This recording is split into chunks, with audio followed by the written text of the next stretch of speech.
தோழர் யாருமே கலையாதீங்க தோழர், தயவு செஞ்சு அப்படியே கொஞ்ச நேரம் இருங்க. ஒரு முக்கியமான அறிவிப்பு என்னன்னா, ஃபர்ஸ்ட்ல இருந்து அதுதான் சொல்லிட்டு இருக்கோம், தோழர்கள் யாருமே தனி குடும்பத்தோட 3 மணிக்கு மேலே வர்றாங்க. இன்னைக்கு வர்றாங்க தோழர், கொஞ்சம் நம்ம இன்னைக்கு மட்டும் இருந்து ஒரு 3 தோழர் வந்து காலையில வந்து ஒரு சில விஷயங்களை அவரை சொல்லிட்டு போயிருப்பாரு.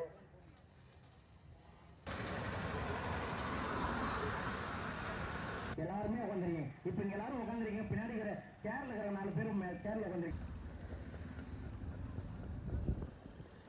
கொஞ்சம் போட்டோ எடுக்கணும், அப்புறமே இருந்துக்கலாம்ல. உன் சைட வாங்கலாம்.